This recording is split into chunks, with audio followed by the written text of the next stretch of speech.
너희 의인들아 여호와를 즐거워하라. 찬송은 정직한 자들이 마땅히 할 바로다. 수금으로 여호와께 감사하고 열줄 비파로 찬송할지어다. 새 노래로 그를 노래하며 즐거운 소리로 아름답게 연주할지어다. 아멘. 우리의 찬양과 경배를 받으시기에 합당하신 하나님 아버지, 하나님의 백성들이 일주일 동안 세상 가운데 살다가 거룩한 주일 하나님을 예배하기 위해서 이 시간 하나님 앞에 나왔습니다. 하나님, 우리의 예배를 받아 주시옵소서. 무엇보다도 우리의 주인 되시며 만왕의 왕이 되신 하나님, 영광 받아 주시옵소서. 우리의 찬양과 경배 오직 하나님께만 올려드리길 원합니다. 이 시간 예배를 방해하는 어떠한 세력도 틈타지 못하도록 오직 주의 성령이 이 예배 가운데 함께하여 주시고, 우리의 마음, 우리의 모든 생각 하나님께만 집중하며 또한 하나님을 사모하며 나아가는 복된 시간 되게 도와주시옵소서. 하나님 아버지, 이 시간 드려지는 예배를 통하여서 하나님께서 우리에게 부어주시는 놀라운 은혜와 평강이 충만하기를 소망합니다. 이 시간 그 은혜를 허락하여 주시옵소서. 늘 변함없는 은혜를 저희들에게 베풀어 주시고 늘 그 은혜 가운데 날마다 살아가게 하신 하나님의 그 크신 은혜를 다시 한번 진심으로 감사를 드립니다. 우리는 하나님의 은혜가 아니면 한순간도 살아갈 수 없는 그런 존재들인데, 우리는 그 하나님을 망각하고 내 힘과 내 능력으로 나를 의지하여 살아가고자 할 때가 너무나 많이 있었음을 주님 고백합니다. 그럴 때 내 뜻대로 되지 아니하고 더 많은 어려움 속에 헤매고 있는 저희들, 오 주님, 하나님만 바라보게 하여 주시고 믿음 가운데 정말 인생의 여정을 하나님 품 안에서 살아갈 수 있는 귀한 삶이 될 수 있도록 허락하여 주시옵소서.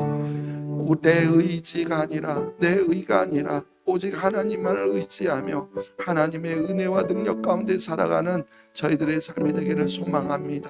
언제나 함께 하시고 인도하시는 그 크신 놀라우신 은혜가 우리의 삶 가운데 풍성하게 나타나게 하여 주시옵소서. 그 크신 은혜에 감사하여 이 시간 하나님을 예배할 때 우리의 물질을 구별하여 하나님 앞에 예물로 드립니다. 하나님이 예물을 드린 모든 그 손길들의 중심을 하나님 받아 주시옵소서. 하나님을 더욱더 사랑하는 마음, 하나님을 더욱더 섬기고자 하는 마음, 또한 하나님의 나라를 깊이 세워나가고자 하는 그 마음, 하나님 그 중심을 보셔서 더욱더 하나님을 위하여 많은 것들을 드릴 수 있도록, 또한 감사하는 마음으로 드릴 수 있도록 넉넉하게 채워주시는 은혜를 허락하여 주시고, 무엇보다 이 땅 가운데 하나님이 함께 하시는 형통의 은혜를 누리게 하여 주시옵소서. 이 드려진 예물이 하나님의 나라를 위해 귀하게 사용되어지길 원합니다. 하나님 친히 주장하여 주시고 간섭하여 주셔서 오직 하나님의 영광을 드러내는 데에만 사용되어질 수 있도록 허락하여 주시옵소서. 이 시간 주님 앞에 나오고 싶어도 육신의 연약함과 질병 때문에 나오지 못한 성도님들도 있습니다. 오 주님, 각자의 처소에서 하나님을 예배할 때 하나님 동일한 은혜를 허락하여 주시옵소서. 무엇보다도 그 마음 가운데 하나님의 치유하심과 전인격적인 회복을 허락하여 주셔서 다시금 주님 앞에 나와 예배할 수 있도록 강건함을 허락하여 주시옵소서. 하나님 아버지, 이 시간 우리 모두가 하나님 말씀 앞에 다시 옷깃을 여미고 섭니다. 하나님, 오늘도 주신 말씀을 통하여 나를 향하신 하나님의 뜻을 깨닫게 하여 주시고, 말씀이 세상을 살아가는 우리에게 힘과 능력이 되는 말씀이, 무엇보다도 생명이 되는 말씀이 되게 하여 주시옵소서. 더욱더 세상 가운데 믿음으로 승리하며 살아가는 저희들 되게 도와주시옵소서. 모든 말씀 감사드리오며 예수님의 이름으로 감사하며 기도하옵나이다. 베드로는요, 기독교 신앙에 대한 박해를 피해서 여기저기 흩어져서 살고 있는 그리스도인들을 위로하고 권면하기 위해서, 그래서 이 베드로 전서를 썼습니다. 지금까지 우리가 이 말씀을 계속 묵상해 오면서 베드로가 특별히 강조하고 있는 메시지가 있다는 사실을 발견하게 되는데요. 그것은 바로 우리 그리스도인의 정체성입니다. 베드로가 강조하고 있는 내용이 뭐라고요? 그리스도인의 정체성. 사실 그렇습니다. 만일 우리가 그리스도인이 아니라면 세상 사람들에게 그렇게 손가락질을 당할 이유가 없습니다. 신체적인 위협이나 박해를 받으면서 살 이유도 없습니다. 만일 지금이라도 우리가 예수님을 더 이상 믿지 않기로 작정한다면 그렇게 고생하며 살 필요도 없다라는 거예요. 그러나 우리는 그리스도인입니다. 그 때문에 아무리 억울한 일을 당한다고 하더라도 그리스도인이라는 정체성을 우리는요 포기할 수 없는 겁니다. 포기해서도 안 됩니다. 어떤 분들은 아무런 어려움이 없다면 신앙생활을 훨씬 더 잘할 수 있을 것이다 이렇게 생각할지 모르겠습니다. 또 어떤 분들은요 화를 피하고 복을 받기 위해서 필요한 것이 신앙생활이다 이렇게 또 생각할지도 모르겠습니다. 그런 분들에게는요 이와 같은 박해적인 상황은요 큰 시험거리가 아닐 수 없습니다. 예수님을 믿는다라는 이유 때문에 어려움을 겪고 고난을 받아야 할 때 사람들은요 우선 하나님의 사랑을 의심하게 됩니다. 그러다가 하나님의 존재와 능력에 대한 의심으로 발전하게 되고 마침내는요 믿음의 길에서 떠나게 되는 것을 종종 보게 됩니다. 그러나 그리스도인이라고 하는 이 정체성이 분명하고 확고한 사람들에게는요 결코 그렇게 하지 않는다라는 것이죠. 문제없이 편안하게 잘 살 때에도 열심히 예수님을 믿고요 힘겹고 어렵게 살 때에도 그 믿음은요 변하지 않습니다. 언제나 예수님을 따른다라는 거예요. 그리고 보면 고난이나 박해는요 그리스도인의 정체성을 드러내는 중요한 시금석이 되는 것 같습니다. 마치 퀴즈를 통해서 알곡과 쭉정이가 나누어지듯이 바로 이 어려움과 시련이라는 즉 고난이라는 이 시금석을 통해서 우리 믿음의 수준이 드러나고 또 그 진목면이 나타나게 된다라는 거예요. 지난 시간에 우리는요 그리스도인의 종말론적인 삶에 대해서 함께 살펴보았습니다. 만일 이 세상에서 살아가는 것이 우리 인생의 전부라고 한다면 굳이 우리는 힘들게 살아갈 필요가 없습니다. 겨우 100년도 살지 못하고 죽음으로 끝나버리는 것이 우리 인생의 전부라고 한다면 우리가 믿음을 지키다가 순교할 필요가 하나도 없다라는 거예요. 그저 세상과 적당히 타협하면서 편안하게 아무런 문제 없이 살아가는 것이 그것이 오히려 행복한 인생일지도 모르겠습니다. 그러나 문제는요 바로 죽음으로써 우리 인생이 끝나는 것이 아니라는 거예요. 죽음이라는 문을 통해서 우리는요 영원한 세계로 들어가게 되어 있습니다. 이 세상에서 예수님을 잘 믿으며 살던 사람에게는 물론 영생이 주어지지만 그렇지 않은 사람들에게는요 영벌이 주어진다라는 거예요. 그런데 무엇보다도 영원한 세계를 준비할 수 있는 시간이 바로 우리에게 그리 많이 남아있지 않았다라는 사실이 더 큰 문제라는 거예요. 언제 우리 주님이 다시 오실지 아무도 모르고요. 또한 우리에게 허락된 시간이 언제 끝날지도 우리는 아무도 모르기 때문입니다. 그래서 베드로가 이렇게 말했죠. 만물의 마지막이 가까이 왔다. 만물의 마지막이 가까이 온 줄 믿습니까? 우리가요 좋든지 싫든지 간에 또 준비되었든지 준비되지 않았든지 간에 우리 모두는요 조만간 인생의 마지막을 맞이하게 되어 있다라는 거예요. 그렇다면 이 종말의 때를 우리가 어떻게 살아가야 할까요? 우리 지난주에 나눴었죠? 정신을 차리고 기도하며 살아야 한다라고 했습니다. 또한 뜨겁게 서로 사랑하며 살아야 한다라고 했어요. 그리고 각각 하나님께서 주신 은사, 하나님으로부터 받은 은사를 사용하여서 서로를 섬기면서 살아가야 한다라고 했습니다. 바로 이것이 영생을 준비하는 우리 그리스도인의 삶의 모습이라고 했습니다. 자, 오늘은요, 그 뒤를 이어서 그리스도인의 즐거움에 대해서 함께 살펴보려고 합니다. 신앙적인 박해를 견디면서 또 경제적인 어려움들을 참아내면서 우리가 그래서 이 세상을 살아가는 것이 힘겹게 살아간다고 할 때, 그러면 우리 그리스도인의 삶이 언제나 인상을 찌푸리며 한숨만 푹푹 쉬면서 살아가는 것일까요? 그것이 아니라는 거예요. 아무리 우리가 박해를 견뎌내면서 살아간다 하더라도 억지로 참으면서 살아가는 것이 아니라는 거예요. 물론 우리에게는요, 세상적인 즐거움은 없을 겁니다. 세상 즐거움이 없을지 몰라요.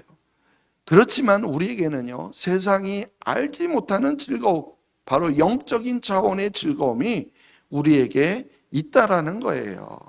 그래서 오늘 말씀을 통해서 그 영적인 차원의 즐거움을 우리가 함께 나누려고 하는데요, 세 가지만 함께 나누도록 하겠습니다. 우리는 어떤 영적 즐거움이 있을까요? 그 첫 번째 즐거움은요, 바로 그리스도의 고난에 참여하는 것입니다. 그리스도의 고난에 참여하는 것이 바로 영적 즐거움이라는 거예요. 우리 오늘 본문 베드로전서 4장 12절 13절 말씀 함께 읽어보겠습니다. 사랑하는 자들아, 너희를 연단하려고 오는 불시험을 이상한 일 당하는 것 같이 이상히 여기지 말고 오히려 너희가 그리스도의 고난에 참여하는 것으로 즐거워하라. 이는 그의 영광을 나타내실 때에 너희로 즐거워하고 기뻐하게 하려 함이라. 아멘. 베드로는요, 초대교회 성도들이 당하고 있는 박해와 고난을 무엇으로 표현하고 있죠? 연단하려고 오는 불시험이다, 이렇게 표현하고 있습니다. 연단하려고 오는 불시험, 즉 너희에게 다가오는 불같은 시련의 목적은요, 바로 너희를 시험, 즉 연단하고 시험하는, 테스트하기 위해서라는 거예요. 여기에서 불같은 시련이요, 템테이션, 즉 유혹이 아니라 바로 테스트, 즉 시험이라는 사실에 우리는요, 주목해야 합니다. 정말로 그래요. 똑같은 종류의 시련임에도 불구하고 그것이 어떤 사람에게는요, 유혹이 될 수도 있고요, 또 어떤 사람에게는 시험이 될 수도 있다라는 거예요. 작은 어려움에도 하나님에 대한 믿음을 포기하려고 하는 사람에게는요, 불같은 시련은요, 믿음의 길에서 완전하게 떠나게 만드는 유혹으로 작용될 수 있어요. 그러나 어떤 일이 있더라도 끝까지 믿음을 지킬 준비가 되어 있는 사람에게는 오히려 그 시련이 바로 시험에 합격하는 기회가 될 수도 있다라는 겁니다. 그렇습니다. 우리 그리스도인의 신앙생활에 있어서 우리가 당하는 시련의 목적과 그 이유를 우리가 잘 모르면, 알지 못하면 하나님을 쉽게 원망하게 되거나 아예 믿음을 포기하는 유혹에 빠지게 된다라는 거예요. 그러나 만일 우리가 당하는 시련의 목적과 그 이유를 잘 알고 있다면 오히려 즐거운 마음으로 그 시련을 대할 수 있게 되고요, 또한 그 시험을 넉넉하게 통과하게 된다라는 거예요. 그렇다면 여러분, 우리 그리스도인들이요, 왜 이러한 시련과 박해를 당해야 하는 걸까요? 그리스도인들이 박해를 당하는 이유가 무엇일까요? 바로 예수 그리스도께서 박해를 당하셨기 때문입니다. 예수님이 제자들에게 이렇게 말씀하셨어요. 사람들이 나를 박해하였은즉 너희도 박해야 할 것이요. 예수님은요, 세상 사람들에게 박해를 당했어요. 마찬가지 너희도 어떻게 할 것이다? 박해할 것이다. 그거예요. 그리스도께서 고난을 당하셨기 때문에 우리도 고난을 당할 수밖에 없다라는 겁니다. 박해를 당하셨기 때문에 우리도 박해를 당할 수밖에 없다라는 거예요. 근데 바로 그것을 베드로는요, 오늘 말씀에서 뭐라고 표현하냐면 그리스도의 고난에 참여하는 것이다, 이렇게 표현하고 있어요. 우리가 박해를 받는 것 뭐라고요? 그리스도의 고난에 참여하는 것이다. 그러면서 이것을 어떻게 하라고 말해요? 이것을 즐거워하라, 이렇게 권면하고 있다라는 거예요. 여러분, 그리스도의 고난에 참여하는 것을 즐거워하시기 바랍니다. 아멘 소리 크지 않을 줄 알았어요. 제 말이 아니고 하나님의 말씀입니다. 왜 즐거워라고 할까요? 그 뒤에 말씀하고 있죠. 우리가 이걸 알면 돼요. 이걸 모르기 때문에 우리는 박해를 즐거워하지 않는 거예요. 뒤에 뭐라고 말하고 있습니까? 그의 영광을 나타내실 때, 바로 주님이 재림하실 때를 말하는 거죠. 그때 우리는 즐거워하고 기뻐할 수 있게 되기 때문에, 그래서 박해를, 그리스도의 고난에 참여하는 것을 즐거워하라 라고 말하는 거예요. 그렇지만 예수님 때문에 당하는 시련으로 인해서 도중에 믿음을 포기하는 사람들은요, 주님이 재림하시는 날이, 재림하실 때 기뻐할 수 있을까요, 없을까요? 그때 기뻐할 수 없겠죠. 오히려 후회하고 통곡하게 될 겁니다. 그렇기 때문에 우리는 어떤 식으로든 그리스도의 고난에 참여하는 게 더 좋아요. 그게 또 즐거운 일이라는 거예요. 얼마나 그것이 영광스러운 일인지, 즐거운 일인지를 우리는 알아야 한다는 겁니다. 초대교회 성도들에게는 바로 이러한 믿음이 있었어요. 그래서 그들은요, 사자의 밥이 되어 순교하면서도요, 웃음을 잃지 않았습니다. 그들은 끝까지 하나님을 찬양할 수 있었던 거예요. 그렇다면 지금 우리에게는요, 이러한 즐거움이 있으십니까? 두 번째 즐거움은요, 그리스도의 치욕에 참여하는 것입니다. 그리스도의 고난에 참여하는 것이 즐거움이라고 했는데, 이제는 더 나아가서 그리스도의 치욕에 참여하는 게 즐거움이래요. 한번 오늘 본문 14절로 16절 읽어볼게요. 너희가 그리스도의 이름으로 치욕을 당하면 복 있는 자로다. 영광의 영 곧 하나님의 영이 너희 위에 계심이라. 너희 중에 누구든지 살인이나 도둑질이나 악행이나 남의 일을 간섭하는 자로 고난을 받지 말려니와, 만일 그리스도인으로 고난을 받으면 부끄러워하지 말고 도리어 그 이름으로 하나님께 영광을 돌리라. 아멘. 여기에서 치욕을 당하다, 이 말은요, 본래 이빨을 드러내면서 욕을 하는 험악한 모습을 가리키는 말이에요. 그래서 모욕을 당한다, 이런 뜻입니다. 그런데 그것도 무엇 때문에 모욕을 당해요? 치욕을 당해요? 그리스도의 이름으로. 즉 그리스도의 이름 때문에, 그리스도를 믿는다라는 이유로 인해서 그렇게 사람들에게요, 공개적으로 모욕을 당하는 것을 말해요. 여러분, 이런 경험이 혹시 있으십니까? 근데 베드로는요, 그런 사람들이 무슨 사람이라고 말해요? 복 있는 자다라고 말하고 있어요. 그리스도의 이름으로 치욕을 당하는 자들이 복 있는 사람이라는 거예요. 여러분, 어떻게 모욕을 당하는데 복이 있다라는 걸까요? 요즘 세상 사람들이요, 예수 믿는 사람들을 가리켜서 개독교인 이렇게 표현하면서 상스러운 욕을 하곤 합니다. 물론 그리스도인답지 않은 교인들이 교회 안에 있어서 욕먹을 짓을 많이 하고 있다는 것이 사실이에요. 심지어 목사라는 타이틀을 가지고 있는 사람들이 너무나도 욕먹을 짓을 많이 하고 있습니다. 그렇게 자신이 잘못한 일로 인하여서 욕을 먹는 것은요, 지극히 당연한 일이에요. 그러한 것을 가지고 우리가 기독교 신앙에 대한 탄압이다, 박해다 이렇게 말하면 안 됩니다. 베드로는 여기에서요 그러한 경우 네 가지를 예로 들어서 그래서 그러한 일로 인하여서 고난을 받지 말라 이렇게 말합니다. 그 네 가지가 뭐죠? 살인, 도둑질, 악행, 남의 일을 간섭하는 것. 첫 번째가 뭐예요? 살인입니다. 여러분 교회 다니는 사람 중에요 살인하면서 다니는 사람 있나요? 실제로 다른 사람의 생명을 고의적으로 빼앗는 사람 우리 중에 있습니까? 아무도 없어요. 그런데요 주님은요 형제에게 화를 내는 사람도 심판을 받게 될 것이다 이렇게 말씀하셨어요. 또 사도 요한은요 형제를 미워하는 자마다 살인하는 자다 이렇게 말했습니다. 그럼 우리 안에 살인하는 자가 있을까요? 없을까요?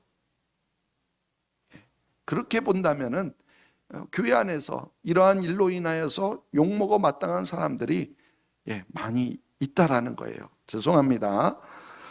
또 어떤 사람들이 있어요? 도둑질하는 사람들, 악행하는 사람들 마찬가지예요. 그러한 일로 인해서 욕먹는 것은요 그거를 박해라고 생각하면 안 돼요. 그거는 그 일에 대한 당연한 거예요. 근데 또 여기에 마지막 네 번째 뭐를 이야기하고 있어요? 남의 일을 간섭하는 자. 여러분 어떤 사람이 남의 일을 간섭하는 자일까요? 다른 사람의 일에 끼어들어서 문제를 만들어내는 사람을 의미합니다. 물론 우리는요 다른 사람의 일에 관심을 가져야 해요. 그렇지만 그 관심은 위로하고 도움을 주기 위한 관심이어야 합니다. 근데 실제로는 어떤가요? 흉을 보거나 불필요한 말을 퍼뜨리기 위해서 끼어드는 사람들이 있다라는 거예요. 마찬가지 그들도 욕먹어 마땅합니다. 바로 이렇게 모욕을 당하는 것은요 복 있는 것이 절대 아니죠. 오히려 정말로 부끄러운 일입니다. 자, 그런데 그런 것이 아니라 무엇으로 모욕을 당하면요 그리스도의 이름으로 모욕을 당한다면 우리는 그것을 아주 자랑스럽게 여겨야 한다는 거예요. 그 이유가 무엇입니까? 그 뒤에서 또 마찬가지 말하고 있죠. 영광의 영 곧 하나님의 영이 너희 위에 계시기 때문이라는 거예요. 우리가요 그리스도의 이름으로 모욕을 당하면은 누가 우리와 함께 하신다라는 거예요? 하나님의 영이 우리와 함께 하신다라고 말씀하고 있는 거예요. 그래서 즐거워할 수 있는 겁니다. 자, 이 말씀을 우리가 메시지 성경을 한번 읽어볼게요. 시작. 여러분이 그리스도 때문에 모욕을 받으면 스스로 복되다고 여기십시오. 여러분 안에 계신 하나님의 영과 그분의 영광이 여러분을 사람들의 눈에 띄게 하신 것입니다. 아멘. 하나님의 영과 그분의 영광이 우리에게 있어서 그게 사람들의 눈에 띄니까 그래서 사람들이 우리를 모욕한 거다 그 말이에요. 그러니까 그리스도 때문에 모욕을 받는다면 우리 안에 있는 하나님의 영이 우리로 하여금 사람들의 눈에 띄게 한 거예요. 이걸 다른 말로 말하면은 우리는요 지금 제대로 신앙생활 하고 있다라는 뜻이에요. 그래서 세상 사람들이 그리스도를 모욕했듯이 우리들 또한 모욕하는 것이다 라는 겁니다. 그러므로 우리가 모욕을 받게 되면 무엇으로 모욕받게 되면요 그리스도의 이름으로 모욕을 받게 되면 그거는요 영광스러운 일이요 또한 우리가 즐거워해야 할 일이다 라는 겁니다. 성경에요 그리스도 때문에 모욕을 받았던 대표적인 경우가 있죠. 바로 안디옥 교회 성도들입니다. 세상 사람들은요 그 안디옥 교회 성도를 가리켜서 뭐라고 불렀나요? 그리스도인이라고 불렀어요. 좋은 말 같죠? 근데 원래는 이 그리스도인이라는 말이 그들을 높여서 칭찬하는 말이 아니에요. 그리스도를 믿는 사람 그런 뜻이 아니라 우리말로 예수쟁이 그런 말처럼 그들을 좀 비하하면서 하는 그런 말이었어요. 그럼에도 불구하고 그들은 이 그리스도인이라는 단어를 오히려 자신의 정체성을 드러내는 말로 삼았다라는 거예요. 그렇습니다. 운명적으로 우리 그리스도인들은요, 그리스도의 이름으로 치욕을 당하게 되어 있습니다. 물론 우리가 잘못한 일로 인해서 세상 사람들에게 욕을 먹어서는 안 된다고 그랬죠. 그렇지만 그리스도 이름 때문에 욕먹는 것은요, 우리가 두려워해서는 안 됩니다. 만약 그 이유로 인해서 고난을 받는다면 그것은요, 부끄러워할 일이 아니라 오히려 하나님께 영광을 돌리고 또한 즐거워해야 할 일이라는 거예요.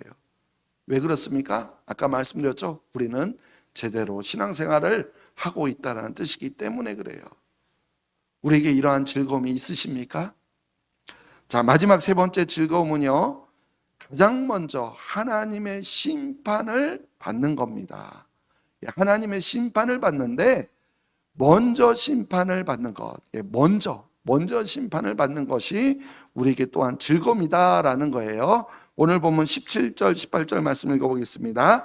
하나님의 집에서 심판을 시작할 때가 되었나니 만일 우리에게 먼저 하면 하나님의 복음을 순종하지 않은 자들의 그 마지막은 어떠하며 또 의인이 겨우 구원을 받으면 경건하지 아니한 자와 죄인은 어디에 서리요. 아멘. 하나님의 심판이 하나님의 집에서부터 시작된다. 이 말은요, 이미 구약 성경의 에스겔 선지자나 예레미야 선지자를 통해서 선포된 말씀입니다. 사람들은 하나님의 집에 있으면 심판을 받지 않을 것이다 라고 생각하지만 그렇지 않아요. 이 심판은요, 심판이란 말보다는 좀 벌이라는 말로 바꿔서 이해하시면 좀 도움이 될 것 같아요. 아무리 오랫동안 신실하게 신앙생활을 해왔던 사람이라고 하더라도 하나님 앞에서는요, 모두 다 죄인입니다. 그렇기 때문에 누구나 다 죄값을 치러야 해요. 이처럼 누구나 다 죄값을 치러야 한다면 매도 먼저 맞는 것이 낫다. 바로 이러한 속담처럼 가장 먼저 하나님께 벌을 받는 것이 오히려 우리 그리스도인들의 특권이라는 겁니다.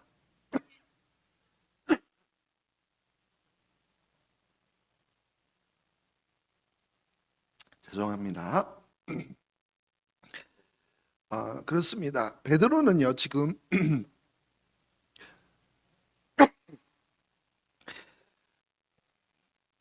그리스도인들이 당하는 고난은요, 오히려 이 세상에 대한 하나님의 심판이 시작되었다. 바로 이렇게 설명하고 있는 거예요.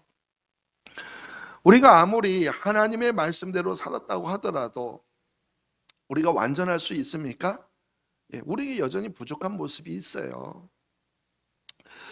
그것에 대해서 만약에 하나님께서 엄격하게 잣대를 대어서 심판을 하시거나 또 심하게 책망을 하신다고 하더라도 우리는요, 어쩔 수가 없어요.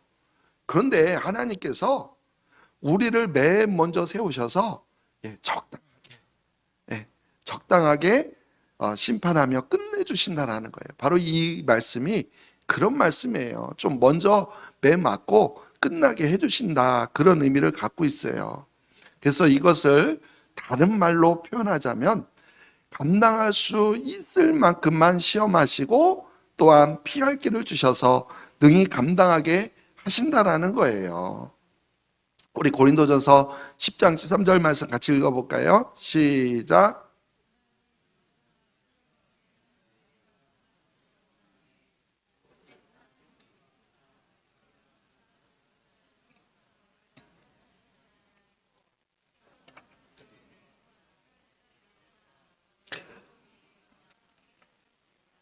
아멘. 그리고 이것이 바로 우리 그리스도인들이 당하고 있는 고난이라는 거예요. 그러면 돌이켜 보면은요, 우리가 하나님 앞에 매를 맞는 거, 벌을 받는 것도요, 은혜예요, 은혜. 여러분 매 안 맞아 보신 분 있으십니까?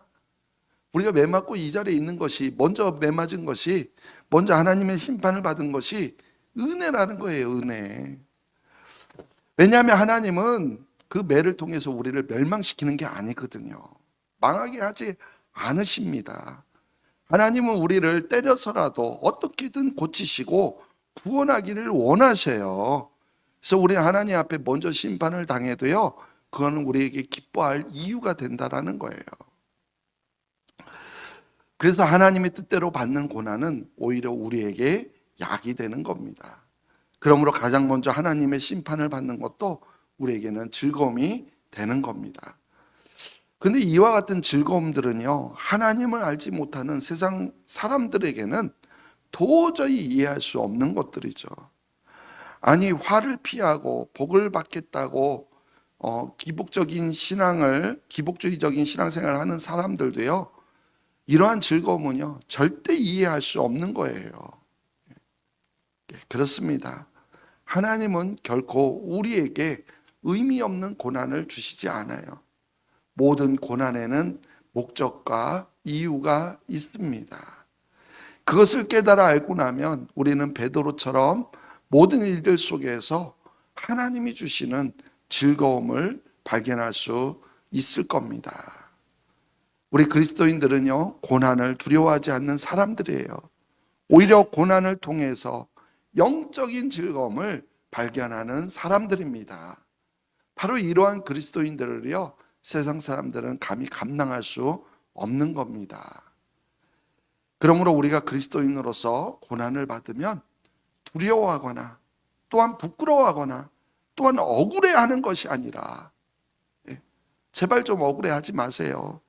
오히려 그 이름으로 하나님께 영광을 돌리시기를 소망합니다.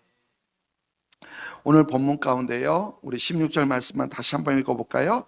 만일 그리스도인으로 고난을 받으면 부끄러워하지 말고 도리어 그 이름으로 하나님께 영광을 돌리라. 아멘. 그러므로 우리 모두가 그리스도의 고난에 참여하는 것을 즐거움과 특권으로 삼고 그 어떤 고난도 넉넉히 이겨내며 끝까지 믿음의 길을 달려가는 우리 모두 진짜 그리스도인들이 되시기를 간절히 소망합니다. 아멘. 기도하겠습니다.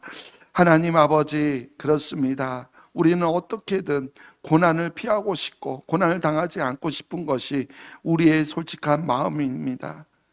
그러나 세상 가운데 우리의 잘못으로 인하여 당하는 고난이 아니라 예수님의 이름 때문에 당하는 고난은, 우리가 그리스도를 믿는 것 때문에 당하는 고난은 오히려 우리에게 기쁨이라고 말합니다. 왜냐하면 주님이 오실 날, 주님이 재림하실 그때, 바로 그때 우리에게 영원한 기쁨을 주시기 때문에 우리가 고난을 당한다면 오히려 기뻐할 수 있고, 또 그리스도의 이름 때문에 치욕을 당한다고 할지라도 오히려 그것이 우리가 신앙생활을 잘하고 있다는 하나님께서 우리를 증거해 주시는 것이기 때문에 우리는 기뻐할 수 있고, 또 우리가 그러한 고난들을 통하여서 하나님 앞에 더욱더 가까이 나아갈 수 있기 때문에 우리는 어떤 상황 속에서도 두려워하지 않고 기뻐할 수 있는 줄 믿습니다. 세상 사람들이 알지 못하는, 그래서 때로는 하나님이 우리를 책망하고 벌을 내리셔도 그것이 우리를 멸망시키는 것이 아니라 우리를 돌이켜서 믿음의 자리에 있게 하시는 하나님의 뜻을 깨닫고 우리가 어떠한 고난이 와도 믿음으로 이겨내며 승리하며 살아가는 저희 모두가 되게 도와주시옵소서. 감사하며 예수님의 이름으로 기도하옵나이다. 하나님 아버지, 고난은 누구든 다 피하고 싶은 그러한 일이지만, 그러나 우리가 예수님을 믿음으로써 그리스도인이기에 당하는 고난은 오히려 우리가 기뻐할 수 있는 줄 믿습니다. 예수님을 믿음으로 당하는 고난, 오히려 하나님의 놀라운 은혜이며 복이라는 것을 깨닫게 하여 주셔서 또한 주님이 다시 오실 때 영광 중에 맞이할 수 있는 그 놀라운 축복을 바라보면서 기뻐할 수 있는, 그래서 억지로 그거를 견뎌내며 참고 인내하며 신앙하는 것이 아니라 오히려 기뻐하며 감사하며 신앙할 수 있는 저희들 되게 도와주시옵소서. 때로는 잘못된 일로 인하여 하나님 앞에 벌을 심판을 받는다 할지라도 하나님은 그것을 통해서 우리를 멸망시키는 것이 아니라 다시 이 은혜의 자리에 있게 하시기 위한 하나님의 은혜인 줄 알게 하여 주셔서 또한 기뻐할 수 있기를 소망합니다. 우리가 언제나 어디서나 무엇을 하든지 늘 하나님만을 바라보며 그래서 그 우리 인생 가운데 고난이 있다 할지라도 하나님 정말 기뻐하는 믿음으로 살아가는 우리 모두가 되게 도와주시옵소서. 주님이 다시 오실 때 정말 부끄러워서 숨는 것이 아니라 영광 중에 정말 감격의 눈물을 흘리며 주님을 맞이할 수 있는 우리의 인생 되기를 소망합니다. 하나님, 언제 주님이 다시 오실지, 내 인생이 언제 끝날지 알 수 없는 우리의 삶 가운데 하나님, 지금부터라도 정말 그 믿음을 가지고 어떠한 상황 속에서도 정말 기뻐하며 살아갈 수 있는 우리 모두가 되게 도와주시옵소서. 모든 말씀 감사드리며 예수님의 이름으로 기도하옵나이다.